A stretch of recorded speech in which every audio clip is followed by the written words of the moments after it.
Hello' everyone, তোমালোকক স্বাগতম জনাইছোঁ মোৰ এই ইউটিউব চেনেলটোলৈ। তোমালোক যিসকল ছাত্ৰ ছাত্ৰী এইবাৰ HS ফাৰ্ষ্ট ইয়েৰ ফাইনেল দি আছিলা তেওঁলোকৰ কাৰণে মই আজি এই ভিডিঅ'টোত এটা গুৰুত্বপূৰ্ণ ভিডিঅ' তোমালোকলৈ লৈ আনিছোঁ। এই ভিডিঅ'টো তোমালোকৰ যি অসমীয়া বিষয়ৰ তোমালোকৰ এক্সাম আহি আছে, সেই অসমীয়া বিষয়ৰ এক্সামৰ কাৰণে তোমালোকে কি কি কুৱেশ্যন চাব লাগিব, কেনেকুৱা ধৰণৰ গ্ৰামাৰ পঢ়িব লাগিব, তোমালোকক মই সেই কুৱেশ্যনকেইটা তোমালোকক মই আজি ইয়াত প্ৰভাইড কৰিম। তোমালোকে এই ভিডিঅ'টো একদমেই মিছ নকৰিবা। যদি নতুনকৈ মোৰ চেনেলত কোনোবা আহিছা তেনেহ'লে চেনেলটো ছাবস্ক্ৰাইব কৰি থৈ দিবা। তেতিয়া তোমালোকে আকৌ যিহেতু নেক্সট টাইম তোমালোকে অহাবাৰ যিহেতু তোমালোকে ছেকেণ্ডত থাকিবা, ছেকেণ্ডত তোমালোকৰ এই মোৰ পৰা তোমালোকে বহুত সহায় পাবা। তোমালোকৰ ভিডিঅ' মই প্ৰস্তুত কৰি তোমালোকক প্ৰভাইড কৰিম। গতিকে তোমালোকৰ মোৰ লগত টাচত থাকিবা আৰু যদি ভিডিঅ'খিনি ভাল পাইছা তেনেহ'লে তোমালোকে ভিডিঅ'বোৰত লাইক কৰি দিবা। এতিয়া আমি ভিডিঅ'টো ষ্টাৰ্ট কৰোঁ। এতিয়া চোৱা, প্ৰথমতে আমাৰ কথা হ'ল কি, আমি যিহেতু জানো যে অসমীয়াৰ তোমালোকৰ প্ৰ'জৰ পৰা লেচনৰ পৰা তোমালোকৰ আহিব 40 মাৰ্কছৰ শ্বৰ্ট ষ্টৰী চুটি গল্পৰ পৰা আহিব তোমালোকৰ 7 মাৰ্কছ, প্ৰয়ত্ৰীৰ পৰা আহিব তোমালোকৰ 25 মাৰ্কছ, ড্ৰামা কুশল কোঁৱৰৰ পৰা আহিব তোমাৰ 18 মাৰ্কছ আৰু গ্ৰামাৰৰ পৰা আহিব তোমাৰ 10 মাৰ্ক, টোটেল 100 থাকিব। এতিয়া আমি কুৱেশ্যনখিনি তোমালোকক আলোচনা কৰিম। প্ৰথমতে আমি চাব লাগিব যে চোৱা, আমি প্ৰথম কুৱেশ্যনটো কি চাব লাগিব মই তোমালোকক দেখুৱাই দিছোঁ যে ইয়াত চোৱা, অসমীয়া সাহিত্যত বেকন বুলি কাক কোৱা হয়? অসমীয়া সাহিত্যত বেকন বুলি কাক কোৱা হয়? সত্যনাথ বৰাক কোৱা হয় অসমীয়া সাহিত্যৰ বেকন বুলি দেই। মষ্ট ইম্পৰ্টেণ্ট এইটো প্ৰশ্ন, তোমালোকে চাই থ'বা দেই, মষ্ট ইম্পৰ্টেণ্ট কুৱেশ্যন। তাৰপিছত নেক্সট আমি কি চাব লাগিব, তোমালোকে ইয়াত বস্তুটো চাবা যে ইয়াত তোমালোকক গীতাঞ্জলি পুথিখন কাৰ বা গীতাৱলী পুথিখন কাৰ ৰচনা? সত্যনাথ বৰাৰ। বহল ব্যাকৰণ কোনে ৰচনা কৰিছে? ইম্পৰ্টেণ্ট কুৱেশ্যন, এইবিলাক তোমালোকে চাব লাগিব। বহুতেই গুৰুত্বপূৰ্ণ কুৱেশ্যন দেই, সেইখিনি চাব লাগিব। তাৰপিছতে আমি ইয়াৰ পৰা টেক্সটৰ কুৱেশ্যন কি চাম আমি তোমালোকক জনাই আছোঁ। ইয়াৰ পৰা তোমালোকে এটা চাবা, তোমালোকে এই বস্তুটো যে ধোঁৱাশলীয়া শব্দৰ অৰ্থ কি? ধোঁৱাশলীয়া শব্দটোৰ অৰ্থ কি? তাৰপিছত তোমালোকে এইটো চাব পাৰা, অভিলাষ মানে কি? ইয়াৰ পৰা তোমালোকে চাবা, কৃপণ লোকৰ দুই ধৰ্ম কি কি আৰু অৰ্থ ব্যৱহাৰৰ মূলমন্ত্ৰ কি? মানুহৰ ঋণ কেতিয়া হয়? সেইটো হয় চাব পাৰা। তাৰপিছত তোমালোকে ইয়াত চাবা যে ধনৰ দুই প্ৰকাৰ ব্যৱহাৰ কি কি? Important question. তাৰপিছতে চাবা কি দুটা কাৰণত মানুহে কৃপণালী কৰে? সেইটো এটা ইম্পৰ্টেণ্ট কুৱেশ্যন। তাৰপিছতে চোৱা, এইটো কুৱেশ্যন ইম্পৰ্টেণ্ট হয়, 1 নম্বৰ কুৱেশ্যনটো। অশিক্ষিত মানুহে ধন খৰচ কৰাৰ কৌশল সম্পৰ্কে কেনে ধাৰণা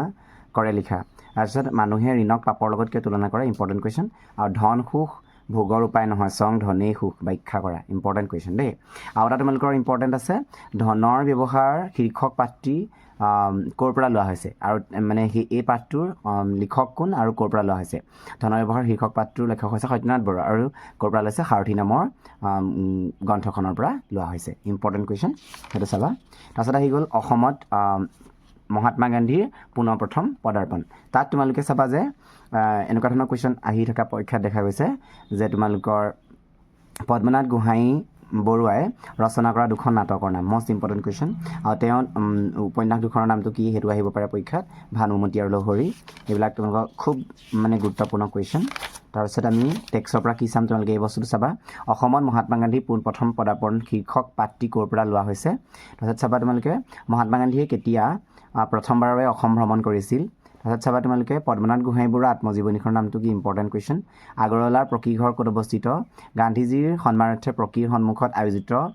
মজলিছত উপস্থিত থকা চৰকাৰী খিতাপধাৰী ব্যক্তিগৰাকীৰ নাম লিখা। তাৰপিছতে চোৱা, পদ্মনাথ গোহাঁই বৰুৱাই ৰচনা কৰা দুখন নাটকৰ নাম লিখা। পদ্মনাথ গোহাঁই বৰুৱাই সম্পাদনা কৰা 3খন আলোচনীৰ নাম লিখা। আৰু পদ্মনাথ গোহাঁই ৰচনা কৰা 3খন গ্ৰন্থৰ নাম লিখা। এইখিনি খুব গুৰুত্বপূৰ্ণ কুৱেশ্যন, তোমালোকে এইখিনি চাব লাগিব। তাৰপিছত আমি নেক্সট কুৱেশ্যন চাম, অসমত মহাত্মা গান্ধী পোনপ্ৰথমে পদাৰ্পণ শীৰ্ষক পাঠটিত উল্লেখ থকা দুগৰাকী স্বাধীনতা যোদ্ধাৰ নাম লিখা। এইটো ইম্পৰ্টেণ্ট কুৱেশ্যন। তাৰপিছত তোমালোকে ইয়াত চাবা, গান্ধীজীৰ প্ৰথম অসম ভ্ৰমণ সম্পৰ্কে এটি টোকা প্ৰস্তুত কৰা আৰু গান্ধীজী আৰু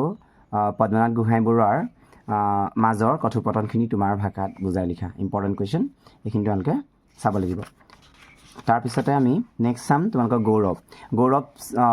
গৌৰৱ তোমাৰ গল্পটো কোনে ৰচনা কৰিছিল? কালিৰাম মেধি। এইটো এটা ইম্পৰ্টেণ্ট কুৱেশ্যন। তাৰপিছতে গৌৰৱ তিনিঠাৰ পৰা উৎপন্ন হয়, সৌভাগ্য শৰীৰ আৰু মন। এইটো ইম্পৰ্টেণ্ট কুৱেশ্যন, সেইটো তোমালোকৰ দিব পাৰে। তাৰপিছতে আৰু আমি চাম, এইটো চাব পাৰা তোমালোকে, এইটো বস্তু দ্বিতীয়বিধ গৌৰৱৰ ঠাই হ'ল শৰীৰ। এতিয়া শৰীৰটো কি? এই 3টা গুণ থাকে, ৰূপ স্বাস্থ্য আৰু বল, হয়নে? তাৰপিছতে ডান্টেৰ ডিভাইন কমেডিৰ ৰূপৰ পৰা, ডিভাইন কমেডি কোনে লিখিছিল? ডান্টেৰে লিখিছিল, হয়নে নহয়? এইখিনি বহুত গুৰুত্বপূৰ্ণ কুৱেশ্যন, চাবা তাৰপিছতে আমি ইয়াৰ পৰা কি চাম তোমালোকক কৈ আছোঁ এইটো চোৱা ডিভাইন কমেডি কাৰ ৰচনা এতিয়া মই তোমালোকক কৈ আহিছিলোঁ তাৰ কালিৰাম মেধি অসমীয়া ব্যাকৰণৰ ভাষা সম্পৰ্কীয় গ্ৰন্থখনৰ নামটো কি এইবিলাক চাবা তাৰপিছত নেপোলিয়ন বেনাপৰ্ট কোনখন দেশৰ বীৰ আছিল ইম্পৰ্টেণ্ট কুৱেশ্যন সেইখিনি চাব লাগিব তাৰপিছত চোৱা সৌভাগ্যৰ পৰা গৌৰৱ কেনেকৈ উপজে ইম্পৰ্টেণ্ট কুৱেশ্যন তাৰপিছতে চাবা দেশ জয় কৰা বীৰসকলে প্ৰকৃততে দেশ ৰাখিব পাৰেনে ইম্পৰ্টেণ্ট কুৱেশ্যন সেইটো চাব লাগিব তোমালোকে তাৰপিছত চাবা এইটো বস্তু যে ধনেই ধৰ্মৰ মূল ধন নহ'লে যায় জাতিকুল কথাষাৰৰ বুজাই লিখা গৌৰৱ প্ৰবন্ধটোত প্ৰকৃত গৌৰৱৰ কাৰণ কি বুলি কোৱা হৈছে ইম্পৰ্টেণ্ট কুৱেশ্যন তাত চাব লাগিব এইটো ৰূপৰ কিবা আচৰিত চুম্বক শক্তি আছে পয়সংগ সংগতি দশাই ব্যাখ্যা কৰা এইখিনি বহুতেই গুৰুত্বপূৰ্ণ কুৱেশ্যন তোমালোকে এইখিনি কিন্তু স্কিপ নকৰিবা দেই এইখিনি চাব লাগিব তাৰপিছতে আমি চাম এবাৰ কিতাপৰ কথা যিটো মানে হেৰি আছে তোমালোকৰ লেচন আছে গল্প আছে সেইটোৰ আমাৰ কি হ'ব তোমালোকৰ কোনে ৰচনা কৰিছিল বুলি যদি আহি যায় প্ৰফুল্ল দত্ত গোস্বামী হ'ব হয়নে সেইটো তোমালোকৰ এই লেখকবোৰৰ নামটো তোমালোকৰ আহি থাকে দেই তাত চোৱা এতিয়া আমি চাব লাগিব এইটো কিতাপৰ বিষয়ে আলবেনিয়াত প্ৰচলিত যোজনাটো কি সেইবুলি পৰীক্ষাত প্ৰশ্ন আহে কিতাপৰ বিষয়ে আলবেনিয়াত প্ৰচলিত যোজনাটো কি আছিল যি পঢ়িব আৰু লিখিব পাৰে তাৰ চকু চাৰিটা এইদৰে কিতাপ আৰু জ্ঞানৰ সমাদৰ পুঁজিৰ কালৰ চলি আহিছে এইটো ইম্পৰ্টেণ্ট পুৰণি কালৰ পৰা চলি আহিছে হয়নে ইম্পৰ্টেণ্ট কুৱেশ্যন সেইটো তোমালোকৰ পৰীক্ষাত সুধি থাকে তাৰপিছতে আৰু আমি চাব লাগিব তোমালোকৰ ইয়াত চাম আমি অন্তৰাত্মা মানে কি অন্তৰাত্মা এইটো চাবা তোমালোকে তাৰপিছতে ইয়াত চাম গুৰুৰ স্থান আজিৰ যুগত কিহে কাঢ়ি লৈছে ইম্পৰ্টেণ্ট বিদ্যাৰ অনুশীলন নহ'লে কি হয় তাৰপিছতে এইটো চাবা ইংৰাজৰ দাৰ্শনিক বেকনে কিতাপ অধ্যয়নৰ বিষয়ে কি দিহা দিছিল ইংৰাজ দাৰ্শনিক তাৰপিছতে চোৱা হেলেন কেলাৰৰ আত্মজীৱনীত থকা কি কথাই মানুহক কিতাপ অধ্যয়নৰ বাবে অনুপ্ৰাণিত কৰে ইম্পৰ্টেণ্ট কুৱেশ্যন তাৰপিছতে চাব লাগিব তোমালোকে এইটো বস্তু কিন্তু যি সজ কিতাপ এখন ধ্বংস কৰে সি বিবেচনাকে হত্যা কৰে কথাষাৰ ব্যাখ্যা কৰা নেক্সট কুৱেশ্যন এইটো চাবা অনাখৰি চহা লোকেও কিতাপৰ পৰা লাভ কৰিব পৰা জ্ঞানক অশ্ৰদ্ধা দেখুৱাই মাতৃৰ সহায়ত বুজাই লিখা ইম্পৰ্টেণ্ট কুৱেশ্যন তাৰপিছত 2 নম্বৰ কুৱেশ্যনটো তোমালোকে চাই থ'বা তাৰপিছতে আৰু আমি চাব লাগিব তোমালোকে নেক্সট গিবন চেপ্টাৰটো কোনে লিখিছিল হোমেন বৰগোহাঁয়ে লিখিছে এতিয়া আমি হোমেন বৰগোহাঁয়ে চুটিগল্প দুখনৰ নাম যদি লিখিবলৈ আহে তেতিয়া আমি লিখিম বিভিন্ন কোৰাছ বিভিন্ন নৰক এই দুখন হৈছে চুটিগল্প পুথি তেওঁৰ হয়নে তাৰপিছতে আৰু আমি চাব লাগিব তেওঁৰ উপন্যাস কথাও তোমালোকক সুধিব পাৰে তেওঁ ৰচনা কৰা দুখন উপন্যাস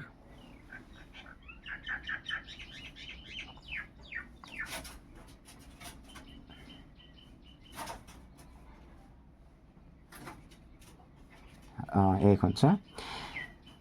এইখন তোমালোকৰ 1978 চনত পিতা পুত্ৰ উপন্যাসৰ বাবে তেওঁ সাহিত্য একাডেমী বঁটা পাইছিল এতিয়া সুধিব পাৰে যে হোমেন বৰগোহাঁয়ে কেতিয়া সাহিত্য তোমালোকৰ একাডেমী বঁটা পাইছিল কেতিয়া পাইছিলে 1978 চনত পিতা পুত্ৰ উপন্যাস হয় কেতিয়া আৰু কোনখন উপন্যাসৰ বাবে হোমেন বৰগোহাঁয়ে পাইছিল বুলি সুধিব পাৰে এইটো চাবা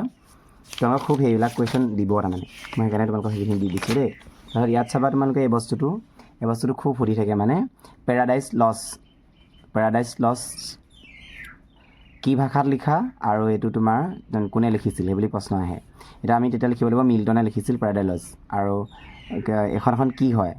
হয় তাৰপিছত তোমালোকৰ মহাকাব্য হয় আৰু কিহত লিখা কি চন্দত লিখা বুলি আহি যায় কেতিয়াবা অমৃতাক্ষৰ চন্দত লিখা ইম্পৰ্টেণ্ট কুৱেশ্যন পেৰাডাইজ লছৰ লেখক কোন মিল্টন হ'ব আৰু কি চন্দত লিখা অমৃতাক্ষৰ চন্দত লিখা দেই ইম্পৰ্টেণ্ট কুৱেশ্যন তাৰপিছত চোৱা এডৱাৰ্ড গিবন কোন আছিল এডৱাৰ্ড গিবনে অধ্যয়ন কৰা কলেজখনৰ নামটো কি আছিল এইখিনি গুৰুত্বপূৰ্ণ কুৱেশ্যন তাৰপিছতে তোমালোকে ইয়াত চাব লাগিব এইটো এইজ অফ ৰিজন নামৰ গ্ৰন্থখন কোনে ৰচনা কৰিছে ইম্পৰ্টেণ্ট কুৱেশ্যন তাৰপিছতে চাবা এইটো গিবন সম্পূৰ্ণ নামটো কি তেওঁ কোন শতিকাত লেখক আছিল দাৰ্শনিক ৰুচি ৰচনা কৰা দুখন গ্ৰন্থৰ নাম তাৰপিছত ইয়াত চাবা তোমালোকে এডৱাৰ্ড গিবনৰ চমু পৰিচয় দিয়া ইম্পৰ্টেণ্ট কুৱেশ্যন এইটো চাবা তোমালোকে এডৱাৰ্ড গিবনে ক'ত কিদৰে শিক্ষা গ্ৰহণ কৰিছিল বুজাই লিখা ইম্পৰ্টেণ্ট কুৱেশ্যন তাৰপিছত ইয়াৰ পৰা আমি চাম কেম্ব্ৰিজ শিক্ষা ব্যৱস্থা আৰু শিক্ষানুষ্ঠান এই চেপ্টাৰৰ পৰা আমি কি চাব লাগিব তোমালোকক মই ইয়াত দেখুৱাই দিম ইয়াত চাব লাগিব তোমালোকে এই বস্তুটো যে ডক্টৰ হীৰেণ গোহাঁয়ে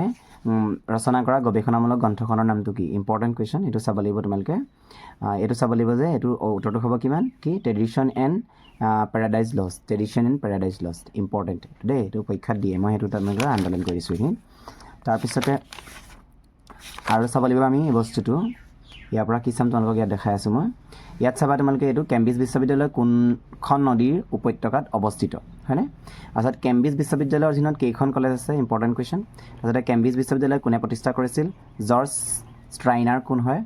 ইম্পৰ্টেণ্ট তাৰপিছত চাবা গথিক স্থাপত্য বুলিলে কি বুজা টমাছ আকুৱাইনাছ আৰু পিয়েৰ আবেলাৰ কোন আছিল ইম্পৰ্টেণ্ট এইখিনি চাব লাগিব তাৰপিছত ইয়াত তোমালোকে চাবা এইখিনি চাব লাগিব কেম্ব্ৰিজ বিশ্ববিদ্যালয় কলেজবোৰ কোনে কিদৰে প্ৰতিষ্ঠা আৰু পৰিচালনা কৰে বুজাই লিখা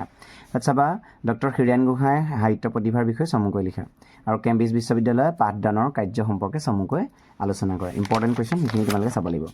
নেক্সট আমি ইয়াৰ পৰা কি চাম তোমালোকে যিটো আমাৰ অসমৰ পুৰণি খেল ধেমালি বুলি যোনটো চেপ্টাৰ আছে তাৰ পৰা আমি কি চাম তোমালোকক জনাই আছোঁ ইয়াৰ পৰা তোমালোকে এইটো চাবা তোমালোকে হেণ্ডমেলাৰ ওপৰত চমুকৈ লিখিবলৈ আহে দেই হেণ্ডমেলানো কি বস্তু এইটোৰ ওপৰত লিখিবলৈ আহে তোমালোকে এইটো কিতাপত ধুনীয়াকৈ দিয়া আছে তোমালোকে ইয়াৰ পৰা পঢ়ি ল'ব পাৰিবা হেণ্ডমেলাৰ ওপৰত চমুকৈ লিখিবলৈ আহে দেই তাৰপিছতে আমি চাম যে অভিনৱ শব্দ অৰ্থ কি ইম্পৰ্টেণ্ট কুৱেশ্যন আৰ্চাৰী মানে কি এইটো চাবা তোমালোকে বিহু আকৌ আহিল গ্ৰন্থখন কোনে ৰচনা কৰিছিল প্ৰথম আহোম ৰজাজনৰ নামটো কি ক্ৰিয়া কি বিশ্বৰ সবাতোতকৈ জনপ্ৰিয় ফুটবল খেলক চীনক তাহানি কি আখ্যা দিছিল ইম্পৰ্টেণ্ট কুৱেশ্যন এইখিনি তোমালোকে চাব লাগিব তাৰপিছতে ইয়াত আমি চাম ৰংঘৰ বাকৰিত অনুষ্ঠিত হোৱা খেলসমূহৰ নাম কি আছিল ফুলফুলতি খেল কিদৰে খেলা হয় পাঠৰ আধাৰত বুজাই লিখা ইম্পৰ্টেণ্ট কুৱেশ্যন পুৰণি কালত বিহুৰ সময়ত কেনেধৰণৰ খেল অনুষ্ঠিত হৈছিল এইটো এটা ইম্পৰ্টেণ্ট কুৱেশ্যন আহোম যুগৰ আটাইতকৈ জনপ্ৰিয় খেলবিধ কি এই খেল সম্পৰ্কে চমুকৈ লিখা যাতে চাবা অসমৰ কৰি খেলৰ বিষয়ে এটি প্ৰবাদ আছে তাৰ এটি চমু বিৱৰণ দিয়া ইম্পৰ্টেণ্ট এইখিনি তোমালোকে চাব লাগিব দেই তাৰপিছত আৰু এটা বস্তু চাই থবা এই বস্তুটো খুব আহে পৰীক্ষাত ভাৰতবৰ্ষৰ 4বিধ জনপ্ৰিয় খেল কি বুলি আহিব ফুটবল ভলীবল হকী আৰু ক্ৰিকেট ইম্পৰ্টেণ্ট সেইটো তোমালোকে চাবা তাৰপিছত তোমালোকৰ আছে এভাৰেষ্ট সপোন আৰু বিভীষিকা কোনে লিখিছিলে চেপ্টাৰটো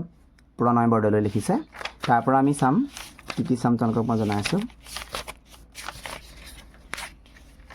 ইয়াৰ পৰা তোমালোকে চাবা এইটো চাবা হিমানী সম্প্ৰপাত কি মানে বস্তুটো হিমানী সম্প্ৰপাত মানে কি বুলি আহিব পাৰে পৰ্বতৰ গাৰে শিলাস্তম্ভৰ সৈতে বৈ অহা এটা বৰফ ৰাখি ইম্পৰ্টেণ্ট কুৱেশ্যন দেই বহুত ইম্পৰ্টেণ্ট তাৰপিছতে তুষাৰ মানে কি জানাই তোমালোকে এইবোৰ এভাৰেষ্ট আৰোহণ কৰাৰ সময়ত লেখক তথা তেওঁৰ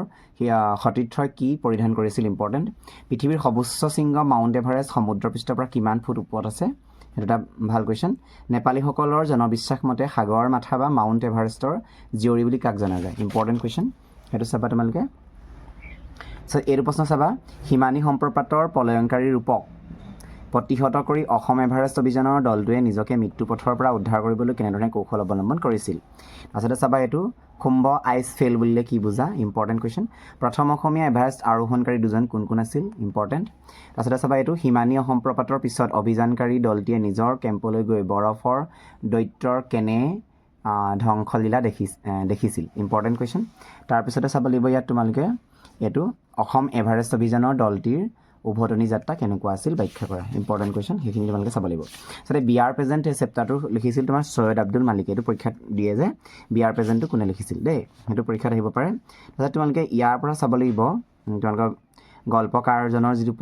মানে পৰিচয় তাৰ বিষয়ে তোমালোকে চাওঁতে আমি চাব লাগিব যে অঘৰী আত্মাৰ কাহিনী এইবিলাক তেওঁৰ চুটি গল্পপুথি অঘৰী আত্মাৰ কাহিনী উপন্যাস হয় চুটি গল্পপুথি নহয় উপন্যাস হয় এতিয়া অঘৰী আত্মাৰ উপন্যাসৰ কাৰণে তেওঁ কিমান চনত সাহিত্য অকাডেমি বঁটা পাইছিল এটা প্ৰশ্ন সোধে যে অঘৰী আত্মাৰ কোনখন উপন্যাসৰ বাবে সৈয়দ আব্দুল মালিকে কিমান চনত সাহিত্য অকাডেমি বঁটা লাভ কৰিছিল ইম্পৰ্টেণ্ট কুৱেশ্যন এইটো পৰীক্ষাত খুব সুধি থাকে এইটো চাই থবা তোমালোকে আৰু তেওঁ চাবা যে তেওঁ প্ৰথম প্ৰকাশিত চুটি গল্প সংকলনখনৰ নামটো কি পৰশমণি হয় দেই সেইটো চাই থবা খুব মানে গুৰুত্বপূৰ্ণ কুৱেশ্যন আহি থাকে পৰীক্ষাত তাৰপিছতে আমি এই বস্তুটো চাবা মই বিয়ালৈ নগ'লোঁ মানে মোৰ বিয়ালৈ যোৱা নহ'ল কথাষাৰ কোনে কিয় কৈছিল ইম্পৰ্টেণ্ট কুৱেশ্যন এইটো পৰীক্ষাত চাবা মই বিয়ালৈ নগ'লোঁ মানে মোৰ বিয়ালৈ যোৱা নহ'ল কথাষাৰ কোনে কেতিয়া কিয় কৈছিল ইম্পৰ্টেণ্ট কুৱেশ্যন তাৰপিছতে আমি চাম এই বস্তুটো যে সৈয়দ আব্দুল মালিকৰ প্ৰথম প্ৰকাশিত চুটি গল্পপুথিখনৰ নামটো কি কোনখন উপন্যাসৰ বাবে সৈয়দ আব্দুল মালিকে সাহিত্য অকাডেমি বঁটা লাভ কৰিছিল অঘৰী আত্মাৰ কাহিনী চনটো আছিল 1972 সৈয়দ আব্দুল মালিকে ৰচনা কৰা এখন ভ্ৰমণ কাহিনীৰ নাম দুখন আহি যাব পাৰে তোমালোকে এখন চাই নথবা তাৰপিছতে বি আৰ প্ৰেজেণ্ট গল্পটোত থকা অসুখ হোৱা ছোৱালীজনীৰ নামটো কি ইম্পৰ্টেণ্ট কুৱেশ্যন এইটো চাবা তেওঁৱেই আগবাঢ়ি আহিল আৰু মোৰ মুখলৈ চাই সুধিলে আমাৰ তাৰে নোহোৱানে কোনে কাক কথাষাৰ কৈছিল নাজিৰাই কাৰ বিয়া খাবলৈ গৈছিল ইম্পৰ্টেণ্ট কুৱেশ্যন নাজিৰা কিয় হস্পিটেললৈ গৈছিল ইম্পৰ্টেণ্ট আমাৰ দুজন একেলগে বিয়ালৈ যোৱাটো উচিত নহ'ব আমাৰ দুজন বুলি ইয়াত কাৰ কথা কোৱা হৈছে সেইটো চাই থবা তাৰপিছতে ইয়াৰ পৰা চাবা তোমালোকে এই বস্তু কি পৰিস্থিতিৰ বাবে নাজিৰাই বিয়ালৈ বুলি ওলাই বিয়ালৈ নগ'ল তাৰপিছতে বিয়াৰ প্ৰেজেণ্ট গল্পটোত মানৱতাবোধৰ প্ৰকাশ কিদৰে ঘটিছে বৰ্ণনা কৰা ইম্পৰ্টেণ্ট কুৱেশ্যন দেই এইটো তোমালোকে চাব লাগিব তাৰপিছতে আমি চাব লাগিব কবিতালৈ যাম এইবাৰ তোমালোকৰ ৰাৱণক বিভীষণৰ সজ উপদেশ কবিতা তাত আমি চাম মাধৱ কন্দলী কোন যুগৰ শ্ৰেষ্ঠ কবি আমি জানো যে প্ৰাকশংকৰী যুগৰ এইটো এটা পৰীক্ষাত আহি থকা কুৱেশ্যন তাৰপিছতে তোমালোকে মধুসূদন মানে কাৰ নাম সুধিব পাৰে বিষ্ণুৰ আনটা নাম মধুসূদন হয়নে মাধৱ কন্দলী কোন যুগৰ শ্ৰেষ্ঠ কবি এইটো তোমালোকৰ প্ৰশ্ন আছিলেই তাৰপিছতে চাবা অপ্ৰমাদী শব্দৰ অৰ্থ কি ইম্পৰ্টেণ্ট কুৱেশ্যন তাৰপিছতে নৈকেশী মানে কি ইম্পৰ্টেণ্ট 2 নম্বৰ কুৱেশ্যনটো চাবা নাগপাশৰ কথা তাৰপিছত 3 নম্বৰ কুৱেশ্যনটো চাবা 5 নম্বৰ কুৱেশ্যনটো চাবা 1 নম্বৰটো চাবা যে বিভীষণে ৰাজসভালৈ গৈ ৰাৱণক কি সজ উপদেশ দিছিল সেইটো চাবা তাৰপিছতে এইটো চাবা বিভীষণক উপদেশ শুনাৰ পিছত ৰাজসভাত থকা পাত্ৰ মন্ত্ৰীসকলে ৰাৱণক কেনেধৰণে উপদেশ দিছিল সেইটো এটা গুড কুৱেশ্যন সেইটো তোমালোকে চাই থবা তাৰপিছত আৰু চাব লাগিব ৰাৱণক বিভীষণৰ সজ উপদেশ কাব্যাংশ মাধৱ কন্দলী ৰামায়ণৰ সুন্দৰাকাণ্ডৰ পৰা লোৱা হৈছে ইম্পৰ্টেণ্ট দেই সেইটো চাবা তাৰপিছতে আমি বৰগীত চাম বৰগীত চেপ্টাৰটোৰ পৰা কি চাম এইটো চাব লাগিব যে আমাৰ মন মেৰি ৰাম চৰণেহি লাগু এই বৰগীতটো কোনে লিখিছিল আমাৰ শ্ৰীমন্ত শংকৰদেৱে লিখিছিল হয় নাই তাৰপিছত চাবা বৰগীত এই বৰগীত চেপ্টাৰটো ক'ৰ পৰা লোৱা হৈছে হৰিনাৰায়ণ দত্ত বৰুৱাৰ বৰগীত নামৰ গ্ৰন্থখনৰ পৰা লোৱা হৈছে দেই সেইটো এটা কুৱেশ্যন বনিব পাৰে ইয়াত চাবা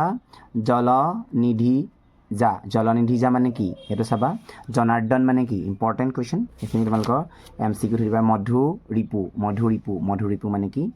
ইম্পৰ্টেণ্ট বৰগীত কি ভাষাত লিখা হয়নে শংকৰদেৱৰ প্ৰথমটো বৰগীতৰ নামটো কি সেইটো কৈছিলোঁ যে মনমেৰি চৰণেহি লাগু হয় সেইটো তাৰপিছতে শংকৰদেৱে কেইখন নাট ৰচনা কৰিছে ইম্পৰ্টেণ্ট কুৱেশ্যন শংকৰদেৱৰ বৰগীতৰ প্ৰধান বক্তব্য কি সেইটো এটা ইম্পৰ্টেণ্ট কুৱেশ্যন বৰগীতত উল্লেখ থকা দুজন অসুৰৰ নামটো কি হয় সেইটো চাবা শ্ৰীকৃষ্ণই কোন অৱতাৰত কেনেধৰণে বেদসমূহ উদ্ধাৰ কৰিছিল ইম্পৰ্টেণ্ট কুৱেশ্যন তাৰপিছত চাব লাগিব তোমালোকে বৰগীতটোৰ শ্ৰীকৃষ্ণৰ অপৰূপ শাৰীৰিক অৱয়ৱৰ বৰ্ণনা কিদৰে দিছে বুজাই লিখা তাৰপিছত এইটোত পৰীক্ষাত আহি যায় ব্যাখ্যা কৰিবলৈ কেতিয়াবা জগ জন জীৱন অজন জনাৰ্দন দনুজ দমন দুখহাৰী মহানন্দ কন্দ পৰমানন্দ নন্দ নন্দন বনচাৰী ইম্পৰ্টেণ্ট সেইটো তোমালোকে চাই থাকা তাৰপিছতে আমি আৰু কি চাম তোমালোকে এইটো ওপৰেঞ্চিকে চাব পাৰে এইটো ক'লোৱে যে মথনি শংকৰদেৱে ৰচনা কৰা বৰগীত আছিলে মনমেৰি চৰণেহি লাগু হয়নে নহয় তাৰপিছত ধনবৰ ৰত্ননী এইটো এটা বহুত ভাল কবিতা হয় ইংৰাজীত ইয়াক মানে আমাৰ ধনবৰ ৰত্ননী কবিতাটো হৈছে মালিতা বা আখ্যানমূলক গীত হয় ইংৰাজীত ইয়াক কি বুলি কোৱা হয় বেলাড বুলি কোৱা হয় দেই সেইটো এটা পৰীক্ষাত আহে যে ধনবৰ ৰত্ননী কবিতাটো ইংৰাজীত কি বুলি কোৱা হয় সেইটো পৰীক্ষাত কেতিয়াবা সোধে দেই চাবা ইয়াত আমি চাব লাগিব জাজি শব্দৰ অৰ্থ কি তাৰপিছত কালখতৰু মানে কি ইম্পৰ্টেণ্ট লক্ষ্মীনাথ বেজবৰুৱাৰ কবিতা পুথিখনৰ নামটো কি লক্ষ্মীনাথ বেজবৰুৱাৰ আত্মজীৱনীখনৰ নামটো কি অসমীয়া সাহিত্যত চুটিগল্পৰ জনক বুলি কাক কোৱা হয় সেইটো এটা গুড কুৱেশ্যন বাঁহী আলোচনীখন কোনে সম্পাদনা কৰিছিল মালিতা কি ইংৰাজীত ইয়াক কি বুলি কোৱা হয়নে সেইটো চাব পাৰা ধনবৰ ৰত্ননী কোন তাৰপিছতে আমি চাম ধনবৰ ৰত্ননী কবিতাটো ধনবৰে কেনেদৰে বিলাপ কৰিছে ইম্পৰ্টেণ্ট তাৰপিছতে তোমালোকে ইয়াত চাবা তোমালোকে ফুটুকাৰ তলতে যখিনী ছোৱালী টোপ চাপৰি বাই ধনাইৰে চাওঁতে ৰতনী নাই ঐ কোনে তাৰ মুখলৈ চায় এইটো এটা তোমালোকৰ ব্যাখ্যা কৰিবলৈ আহিব পাৰে সেইটো চাই থবা তাৰপিছত তোমালোকে এইটো চাবা যে ধনবৰ ৰত্ননী বেজবৰুৱাৰ কদমকলি কাব্যপুথিৰ পৰা লোৱা হৈছে বা ধনবৰ ৰত্ননী এটা আখ্যানমূলক গীত আৰু আমি জানো যে অসমীয়াত মালিতাসমূহক কেইটা শ্ৰেণীত ভাগ কৰা হয় তোমালোকে সুধিব পাৰে যে আমাৰ অসমীয়া ভাষাত মালিতাক কেইটা শ্ৰেণীত ভাগ কৰা হয় 3টা শ্ৰেণী হয় বুৰঞ্জীমূলক জনচত্ৰীমূলক আৰু কাল্পনিক এইকেইটা চালেই হ'ল আৰু ধনবৰ ৰত্ননীটো এটা কাল্পনিক মালিতা হয় ইংৰাজীত ইয়াক বেলাড বুলি কোৱা হয়নে তাৰপিছত চাবা বনকুৰিটোৰ চন্দ্ৰকুমাৰ আগৰৱালা হয় তাৰপিছতে আমি বনকুৰি মানে চন্দ্ৰকুমাৰ আগৰৱালাৰ ৰচিত কবিতা পুথি 2খন বীন বৈৰাগী আৰু প্ৰতিমা এই দুটা চাই থবা তাৰপিছতে তোমালোকে চাবা বনকুৰি কবিতাটো ক'ৰ পৰা লৈছে প্ৰতিমা পুথিৰ পৰা লোৱা হৈছে তাৰপিছতে লক্ষ্মীনাথ বেজবৰুৱাই কৈছিল প্ৰতিমাখন সৰু কিন্তু নিভাচৰ এটা পৰীক্ষাত সুধিব পাৰে যে প্ৰতিমাখন সৰু কিন্তু নিভাচনৰ কোনে কৈছিল সুধি দিব পাৰে দেই চন্দ্ৰকুমাৰ আগৰৱালাৰ কবিতাৰ বিষয়বস্তু কি প্ৰকৃতি প্ৰেম আৰু সৌন্দৰ্য ইম্পৰ্টেণ্ট সেইটো এটা তাৰপিছতে তোমালোকে ইয়াত চাবা প্ৰথম অসমীয়া ৰোমান্টিক কবিতাটোৰ নামটো কি ইম্পৰ্টেণ্ট কুৱেশ্যন তাৰপিছতে চাবা তোমালোকে জোনাকী আলোচনীৰ প্ৰথম সম্পাদক কোন আছিল প্ৰতিমা খনিকৰ বুলি কাক কোৱা হয় চন্দ্ৰকুমাৰ আগৰৱালাৰ কবিতাৰ বিষয়বস্তু কি চন্দ্ৰকুমাৰ আগৰৱালাৰ কবিতা পুথি 2খনৰ নামটো লিখা তাৰপিছতে চাবা জোনাকী যুগৰ ত্ৰিমূৰ্তি বুলি ক'লে কাক বুজোৱা যায় তাৰপিছতে চাবা হাবিৰ মাজত মৰমৰ ধ্বনি কোনে তুলিছিল বনকুৰি কবিতাটোৰ মূলভাৱ লিখা এই মূলভাৱ লিখা বনকুৰিটো চাবা এইটো পৰীক্ষাত আহিয়ে থাকে মানে মই তোমাক কি চাব লাগিব কৈ আছোঁ বাৰু বনকুৰিটো কিন্তু তোমালোকে চাবা বনকুৰি কবিতাটোৰ প্ৰকৃতিৰ ৰূপৰ বৰ্ণনা কিদৰে কৰিছে নিজৰ ভাষাৰে লিখা তাৰপিছতে ইয়াৰ পৰা চাম আমি আৰু তোমালোকে ইয়াৰ পৰা বন কৰি এইখিনি নাচালেও হ'ব বাৰু ইয়াত তাৰপিছত চাবা লাচিত বৰফুকন কবিতাটো কোনে লিখিছিল দেৱকান্ত বৰুৱাই লিখিছেনে এতিয়া তোমালোকে চাব পাৰা যে আধুনিক অসমীয়া কবিতাৰ দুৱাৰ মুকলি কৰোঁতা বুলি কাক কোৱা হয় বুলি পৰীক্ষাত প্ৰশ্ন আহে এইটো খুব আহিয়ে থাকে মানে দেৱকান্ত বৰুৱা বুলি লিখিব লাগিব দেই দেৱকান্ত বৰুৱাৰ একমাত্ৰ কবিতা পুথিখনৰ নামটো কি সাগৰ দেখিছা হয়নে নহয় তাৰপিছত আৰু দেৱকান্ত বৰুৱাক কি কবি বুলিও জনা যায় দোমোজাৰ কবি বুলিও জনা যায় এইখিনি তোমালোকে একদম চাবাই মই তোমালোকক যিটো বস্তু কৈছোঁ লাচিত বৰফুকন এটা বীৰত্বব্যঞ্জক দেশমূলক কবিতা লাচিত বৰফুকন কবিতাটো কি কবিতা বুলি সুধিব পাৰে এইটো লিখিব লাগিব যে এটা বীৰত্বব্যঞ্জক দেশমূলক কবিতা দেই তাৰপিছতে ইয়াত আমি চাম দেৱকান্ত বৰুৱা অসমীয়া কাব্য জগতত কি কবি বুলি জনা যায় সেইটো চাবা লিখিব লাগিব দেৱকান্ত বৰুৱাৰ একমাত্ৰ কবিতা পুথিখনৰ নামটো কি তাৰপিছতে চাব লাগিব তোমালোকে দেশৰ বাতৰি শুনিবানে বীৰ ইয়াত বীৰ বুলি কাক কোৱা হৈছে ইম্পৰ্টেণ্ট কুৱেশ্যন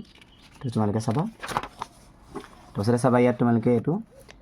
ইব্ৰাহিম কোন আছিল সেইটো চাই থবা তাৰপিছতে এইটো দেশৰ জননী পূজাৰ কোনে আয়োজন কৰি মুক্তি পলাল বুলি কৈছিল সেইটো চাব লাগিব তাৰপিছত চাবা তোমালোকে লাচিত বৰফুকন কবিতাটোত কবিয়ে এই 3 নম্বৰ কুৱেশ্যনটো চাবা আৰু 4 নম্বৰ কুৱেশ্যনটো চাই থবা সেইটো চাই ল'বা দেই তাৰপিছতে চাম আমি ৰাজপথ ভৱানন্দ দত্ত সেইটো ৰাজপথ কবিতাটো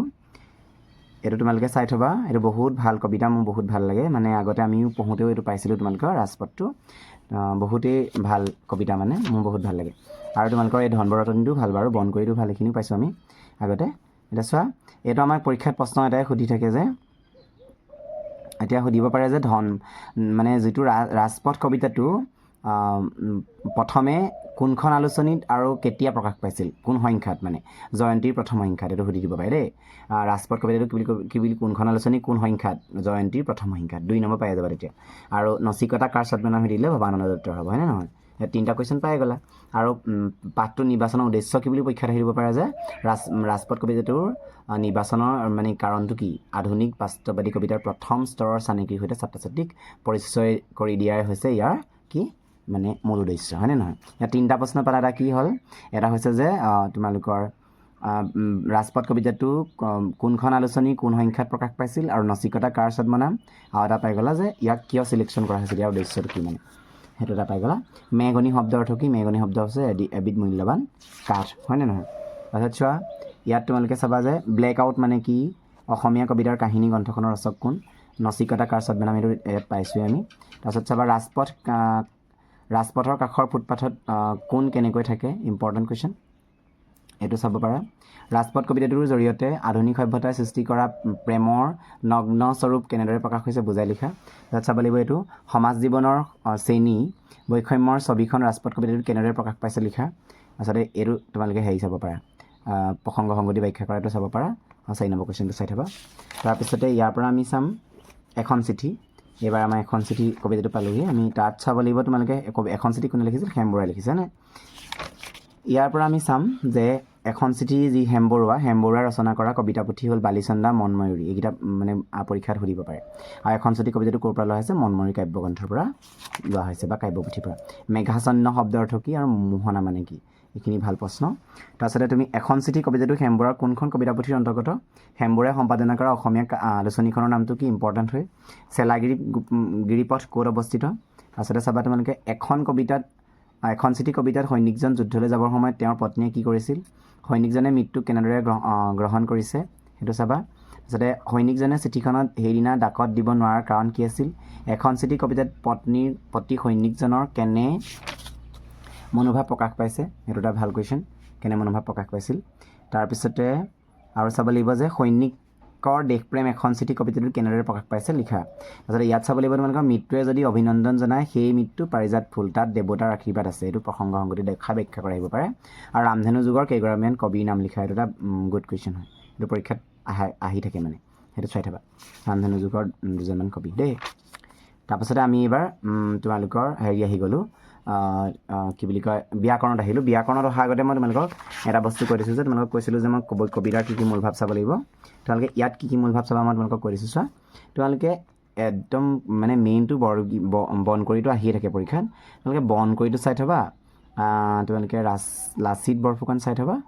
আৰু ৰাজপথ এই 3টা চাই থ'লেই হ'ল তোমালোকে মানে মূলভাৱ এইকেইটা চাই থ'লে তোমালোকে ইয়াৰ ভিতৰত এটা পৰিব যিহেতু এটাই লিখিব লাগিব হৈ যাব এটা চোৱা আমি ভাৱ সম্প্ৰসাৰণ কৰাৰ কাৰণে তোমালোকে কি চাব লাগিব মই তোমাক জনাই আছোঁ এইটো চাবা তোমালোকে শুই থকা শিয়ালে হাত ধৰিব নোৱাৰে সেইটো চাবা তাৰপিছত চাবা আপোন ভালে জগত ভাল এইটো চাই থবা তাৰপিছত ইয়াৰ পৰা চাবা তোমালোকে যি মূলা বাঢ়ে তাৰ দুপাততে চিন যত্ন কৰিলে ৰত্ন পায় আৰু তোমালোকে এক্সট্ৰাকৈ চাই থবা এইকেইটা নিদিবও পাৰে তোমালোকক যিহেতু তোমালোকে তেতিয়া আৰু এক্সট্ৰাকৈ চাব লাগিব ৰাইজে নখ জোকাৰিলে নৈ বৈ চাই থবা অতি ভক্তি চোৰ লক্ষণ চাবা তাৰপিছত তোমালোকে আৰু চুৰ গ'লে বুদ্ধি বৰষুণ গ'লে চাপি চাই থাকিবা আৰু লাগি থাকিলে মাগি নাখায় এই বস্তুকেইটা চাই থ'লেই হৈ যাব তোমালোকে তাৰপিছতে এতিয়া আমি চাম আৰু এটা আমাৰ গ্ৰামাৰত আহি যায় যে একে বা সম উচ্চাৰণ ভিন্ন অৰ্থবুজক শব্দ এইবিলাক আহিব ইয়াৰ পৰা তোমালোকে কি চাবা অনু এই দুটা চাই থবা তাৰপিছতে কথা চাবা তোমালোকে তাৰপিছত চাবা কাহ সেইটো চাবা গড় চাবা চুটি চাবা এইবিলাক মানে আহি থাকে পৰীক্ষাত নীৰ চাবা পানী বান বাঁহ সুৰ হাড় আৰু হাত এইকেইটা চালেই তোমালোকৰ হৈ যাব আৰু এটা বস্তু চাব লাগিব তোমালোকে কি আমাৰ অসমীয়া ভাষাত চন্দ্ৰবিন্দুৰ ব্যৱহাৰ একদম গুৰুত্বপূৰ্ণ কুৱেশ্যন পৰীক্ষাত আহিবই চিয়'ৰ মানে তোমালোকে ইয়াতে আছেই ধুনীয়াকৈ চোৱা অসমীয়া ভাষাত চন্দ্ৰবিন্দু কেনেকৈ 4টামান তোমালোকে চাই থ'বা দেই 4টা লিখিলে হ'ল আৰু খালি উদাহৰণটো চাব লাগিব কিন্তু উদাহৰণটো দিব লাগিব লগতে দেই সেইটো চাই থ'বা আকৌ পৰীক্ষাত সেইটো নিদি পিনি আমাক এনেকুৱাও সুধিব পাৰে যে অসমীয়া ভাষাত চন্দ্ৰবিন্দু ব্যৱহাৰ নাহি পিনি অসমীয়া ভাষাত কিছুমান শব্দত চন্দ্ৰবিন্দু ব্যৱহাৰ নহয় এতিয়া অসমীয়া ভাষাত মানে চন্দ্ৰবিন্দু ব্যৱহাৰ নোহোৱাৰ দুটা মানে প্ৰয়োগ দেখুওৱা বা 3টা প্ৰয়োগ দেখুওৱা তেতিয়া তোমালোকে এই বস্তুকেইটা লিখিব লাগিব মানে 2টা বস্তু চোৱাটো ভাল মানে এতিয়ালৈকে আমাৰ তোমালোকে অসমীয়া ভাষাৰ চন্দ্ৰবিন্দুৰ ব্যৱহাৰ আহি আছে এটা ব্যৱহাৰ নোহোৱা মানে লিখিবলৈ যদি দি দিয়ে তেতিয়া আমি এই 3টা বস্তু লিখিব লাগিব হয়নে তাৰপিছত আৰু এটা বস্তু তোমালোকে চাবা যে অকাৰৰ ব্যৱহাৰ এইটো বস্তু চাই থ'বা তাৰপিছতে ব আৰু ইয়ৰ ব্যৱহাৰ চাই দিবা সেইকেইটা চালেই আমাৰ হৈ গ'ল আৰু ইমান চাব নালাগে সেইকেইটা বস্তু তোমালোকৰ পৰীক্ষাত আহিব এই চন্দ্ৰবিন্দুটো তোমালোকে পাবাই এইটোতো চিয়'ৰে তোমালোকে এটাহে লিখিবলৈ আহিব মাত্ৰ গতিকে বাকীকেইটা যদি নপঢ়াও তোমালোকে চন্দ্ৰবিন্দুটো ভালকৈ পঢ়ি থ'লেই হৈ গ'ল চন্দ্ৰবিন্দু ব্যৱহাৰ আৰু চন্দ্ৰবিন্দু ব্যৱহাৰ ক'ত নহয় এই দুটা বস্তু পঢ়িলে অকাৰ আহিলে তোমালোকে সেইটো নকৰিলে হ'ল চন্দ্ৰবিন্দুটো কৰিবা সেইটো কৰিলে হ'ল হ'ব তোমালোকে এইখিনি বস্তুৱে চাই থ'বা আৰু তোমালোকৰ কুশল কোঁৱৰখনৰ প্ৰশ্ন থাকিলে কুশল কোঁৱৰখনৰ মই তোমালোকক কি চাবা এনেই জাষ্ট তোমালোকে এইটো চাব পাৰা কুশল কোঁৱৰৰ পিতৃৰ নাম কি ইম্পৰ্টেণ্ট কুৱেশ্যন তাৰপিছত পৰাধীন দেশৰ স্বাধীনতাৰ অৰ্থে মই প্ৰাণ দিম কথাষাৰৰ উক্তি কোন আৰু কোনটো দৰ্শনত এই কথাটো আছে মানে তোমালোকে চাবা কুশল কোঁৱৰে জীৱনৰ বিদায় পৰৰ দেশবাণী কি আগবঢ়াইছিল সৰুপথাৰ ৰেল ঘটনাৰ বিষয়ে ইম্পৰ্টেণ্ট কুৱেশ্যন এইটো কুশল কোঁৱৰে স্কুল এৰাত দেউতাকৰ কিয় খং উঠিছিল ইম্পৰ্টেণ্ট কুৱেশ্যন কুশল কোঁৱৰৰ নাটকৰ নাৰী চৰিত্ৰ এটাৰ বিষয়ে মানে হেৰি কৰিবলৈ কৈছে নাৰী চৰিত্ৰবিলাকৰ বিষয়ে তাৰপিছতে তোমালোকে সেইটো চাই থ'বা তাৰপিছতে আৰু কেইটামান দেখাই আছোঁ তোমালোকক মই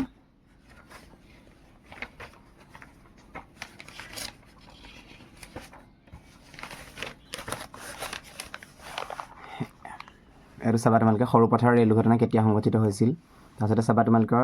দুখ কৰিলে জগৰ লাগে গৰু কিয় মানুহকো এৰেষ্ট কৰি ৰাখিব লাগিব কোনে কৈছিল এইটো চাবা কুশল কোঁৱৰ নাটৰ 2টা নাৰী চৰিত্ৰৰ নাম লিখা সেইটো এটা ইম্পৰ্টেণ্ট কুৱেশ্যন কুশল কোঁৱৰ নাটকখনৰ সূচনা দৰ্শনীটোৰ মূল কথাখিনি তোমাৰ নিজৰ কথাৰে লিখা ইম্পৰ্টেণ্ট কুৱেশ্যন চিত্ৰ অংকন কৰা প্ৰভাৱতী আৰু কণপাহী যিকোনো এজনৰ বিষয়ে তোমালোকে এই চাই যাবা এনেকুৱা ধৰণৰ কুৱেশ্যন তাৰপিছতে চাব লাগিব তোমালোকে এইটো চাই থ'বা মই ভাৰতবৰ্ষৰ কোটি মানুহৰ মুক্তিৰ অৰ্থে প্ৰাণ দিম দেশৰ কাৰণে মানুহৰ কাৰণে প্ৰাণ দিবলৈ পোৱাতকৈ জীৱনৰ ডাঙৰ সৌভাগ্য কি হ'ব পাৰে এইটো চাই থ'বা আৰু স্বাধীনতা অনাৰ বাবে আমি আটায়ে ত্যাগ স্বীকাৰ কৰিছোঁ স্বাধীনতা পোৱাৰ পাছতো যেন আমি ত্যাগী হৈ থাকিব পাৰোঁ ভোগী হ'বলৈ যেন হাবিয়াস নকৰোঁ এই কি কৈছে আমাক স্বদেশ প্ৰেম আৰু ত্যাগৰ বিষয়ে লিখিবলৈ কৈছে এইকেইটা তোমালোকৰ ভাল কুৱেশ্যন এইখিনি তোমালোকে ইয়াৰ পৰা চাব পাৰিবা দেই হ'ব আজিলৈ ইমানখিনি আছিলে তোমালোকৰ যদি ভিডিঅ'টো মানে তোমালোকৰ ভাল লাগে তোমালোকে লাইক এটা কৰি থ'বা ধন্যবাদ থাকিল